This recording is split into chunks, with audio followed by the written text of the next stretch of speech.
കോഴിക്കോട് കക്കയം ഡാമിന്റെ ഷട്ടറുകൾ തുറന്നു. അധിക ജലം പുഴയിലേക്ക് ഒഴുക്കിവിടുന്നതിനാൽ ഡാമിന്റെ പരിസര പ്രദേശത്ത് ബ്ലൂ അലേർട്ട് പ്രഖ്യാപിച്ചിട്ടുണ്ട്. ദിസ്ന സുരേഷ് ചേരുന്നുണ്ട് വിവരങ്ങളുമായി. ദിസ്ന, കക്കയം ഡാമിന്റെ ഷട്ടറുകൾ തുറന്നിരിക്കുകയാണ്. നമുക്കറിയാം മിക്കയിടങ്ങളിലും ഇത്തരത്തിൽ ഡാമിൽ വെള്ളം നിറഞ്ഞ സാഹചര്യമുണ്ട്. ഇപ്പോൾ ഈ കക്കയം ഡാം തുറന്നു വിടുമ്പോൾ ബ്ലൂ അലേർട്ട് നിലനിൽക്കുന്ന ഇടങ്ങളിൽ എങ്ങനെയാണ് മുന്നൊരുക്കങ്ങൾ?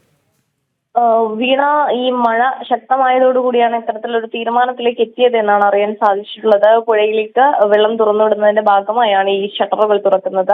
അതുകൊണ്ട് തന്നെ ഈ ഡാമിന്റെ പരിസര പ്രദേശങ്ങളിൽ ഉള്ളവരൊക്കെ തന്നെയും ജാഗ്രത പാലിക്കണമെന്ന നിർദ്ദേശമാണ് ജില്ലാ ഭരണകൂടം ഇപ്പോൾ പുറത്തിറക്കിയിരിക്കുന്നത്. ബ്ലൂ അലേർട്ടാണ് നിലനിൽക്കുന്നത്. അതുകൊണ്ട് തന്നെ ഈ ഡാമിനോട് സമാനമായി അടുത്തുള്ള വീടുകളിലുള്ള ആളുകളൊക്കെ തന്നെയും ജാഗ്രതാ നിർദ്ദേശം പാലിക്കണമെന്നൊരു കാര്യം തന്നെയാണ് ഇപ്പോൾ ജില്ലാ ഭരണകൂടം അറിയിച്ചിട്ടുള്ളത്. അതോടൊപ്പം തന്നെ കോഴിക്കോട് ജില്ലയുടെ വിവിധ ഇടങ്ങളിൽ മഴ ശക്തമായി വരുന്നൊരു സാഹചര്യമാണുള്ളത്. ഇപ്പോൾ മഴയുടെ ശക്തി കുറഞ്ഞിട്ടുണ്ടെങ്കിലും വെള്ളക്കെട്ട് ഉൾപ്പെടെയുള്ള കാര്യങ്ങൾ ഇപ്പോഴും നഗരങ്ങളിൽ നിലനിൽക്കുന്നു എന്നുള്ളത് തന്നെയാണ്. അതോടൊപ്പം തന്നെ വിലങ്ങാട് 21 പേരെയാണ് ദുരിതാശ്വാസ ക്യാമ്പുകളിലേക്ക് മാറ്റിയിട്ടുള്ളത്.